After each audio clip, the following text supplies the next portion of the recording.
Hello students, Vinita's Hindi class में आपका स्वागत है। आज हम यहाँ कक्षा 9 की पुस्तक क्षितिज के पाठ 12 कैदी और कोकिला के एमसीक्यू करेंगे। प्रीवियस वीडियोस में हम इसकी व्याख्या एवं प्रश्नोत्तर कर चुके हैं, तो बढ़ते हैं आगे और फटाफट पढ़ते हैं। लेट्स स्टडी एमसीक्यू ऑफ कैदी और कोकिला।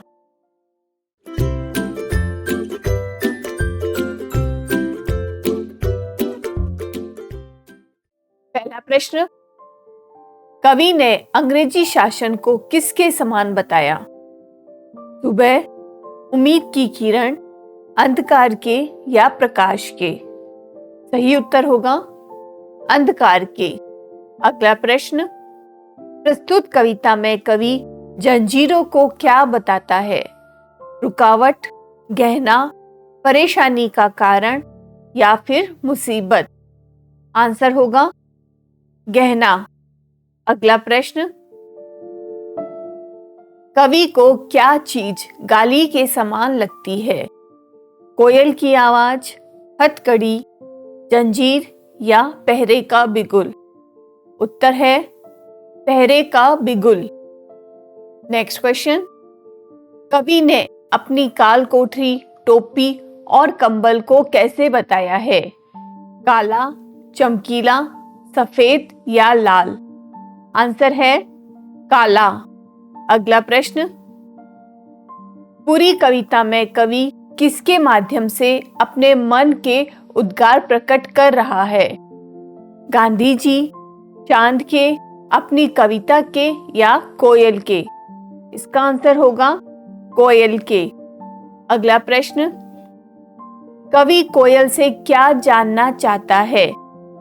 कि वह काली क्यों है या वह इतना मीठा कैसे गा लेती है? अथवा वह किसका संदेश लाई है या रात काली क्यों है? इसका उत्तर है कि वह किसका संदेश लाई है। नेक्स्ट क्वेश्चन, मोहन के व्रत पर प्राणों का आसन किस में भर दूं? इस पंक्ति में मोहन किसे कहा गया है? ऑप्शन है मोहनदास करमचंद गांधी या श्री कृष्ण, अथवा कवि के दोस्त को या कवि के पिता को? इसका उत्तर है मोहनदास करमचंद गांधी। अगला प्रश्न, कवि के अनुसार आमतौर पर जेलों में कौन रहता है? चोर, डाकू, बटमार या उपरोक्त सभी? इसका उत्तर है उपरोक्त सभी। नेक्स्ट है, कवि के अनुसार जेल में क्या नहीं मिलता? शाही पकवान, अच्छे वस्त्र, पेट भर खाना या सिनेमा? इसका आंसर होगा पेट भर खाना। नेक्स्ट, कवि को रात के समय कौन निराश करके चला जाता है? तारे, अंग्रेजी शासन, कोयल या चंद्रमा? इसका आंसर होगा चंद्रमा। अगला प्रश्न, कवि को कोयल की आवाज में क्या लगता है? खुशी, निराशा, एक वेदना या उम्मीद की किरण? इसका सही उत्तर होगा एक वेदना। कोल्हू के चलने की आवाज अब कवि के लिए क्या बन गया है? ऑप्शन है उसकी नियति, उसका दुर्भाग्य या उसके जीवन की तान, अथवा उपरोक्त में से कोई नहीं। तो इसका सही उत्तर होगा उसके जीवन की तान। नेक्स्ट क्वेश्चन, कैदी और कोकिला नामक कविता के कवि का नाम बताओ।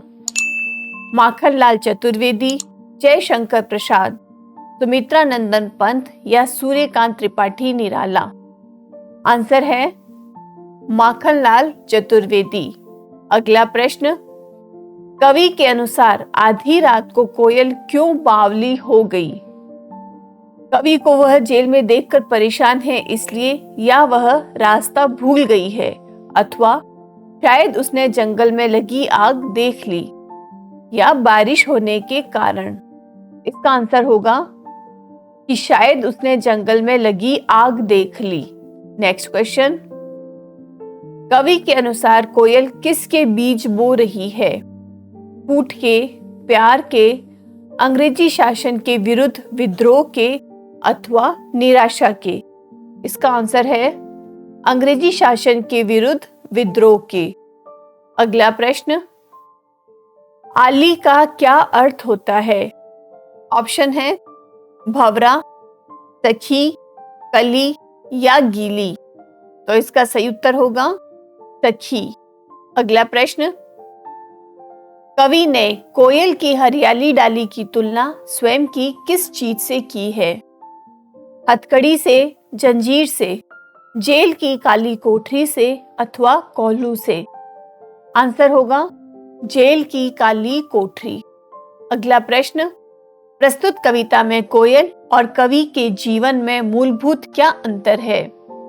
भौतिक सुविधाओं का, स्वतंत्र और परतंत्र जीवन का, उड़ान का या मनुष्य और पशु जीवन का? आंसर होगा स्वतंत्र और परतंत्र जीवन का। अगला प्रश्न, प्रस्तुत कविता के अनुसार कवि किस माध्यम से देशवासियों को अंग्रेजी शासन के विरुद्ध प्रेरित कर रहा है? अपने गीतों के माध्यम से, कोयल के माध्यम से, कैदियों के माध्यम से या उपरोक्त सभी? इसका उत्तर है अपने गीतों के माध्यम से। नेक्स्ट है, प्रस्तुत कविता में किसके जीवन पर दिन रात कड़ा पहरा है? कोयल के, कवि के जो कि जेल में है, या चोर के और चंद्रमा के?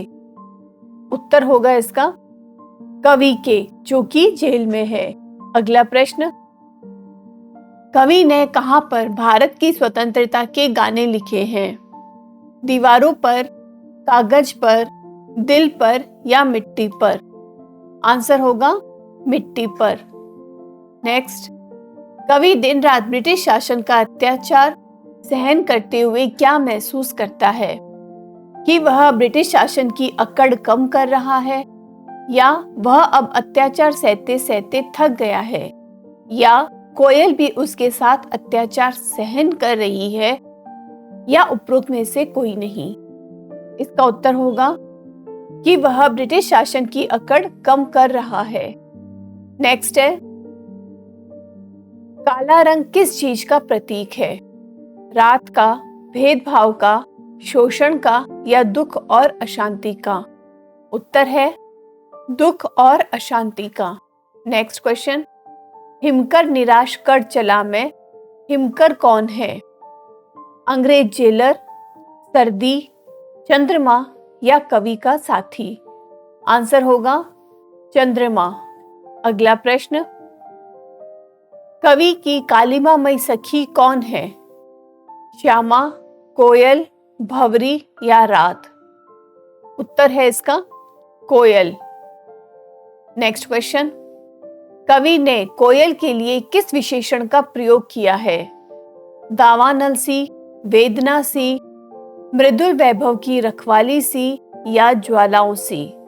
इसका आंसर है मृदुल वैभव की रखवाली सी। नेक्स्ट क्वेश्चन, दावानल कौन सी आग होती है? पेट की, समुद्र की, जंगल की या ईर्ष्या की? इसका आंसर है जंगल की। अगला प्रश्न, कवि ने कौन से गहने पहने हुए हैं? माला, कड़ा, हथकड़ी या अंगूठी? इसका उत्तर है हथकड़ी। अगला प्रश्न, कवि का जेल रूपी संसार कितने फुट का है? 5 फुट, 7 फुट, 8 फुट या 10 फुट? इसका उत्तर होगा 10 फुट।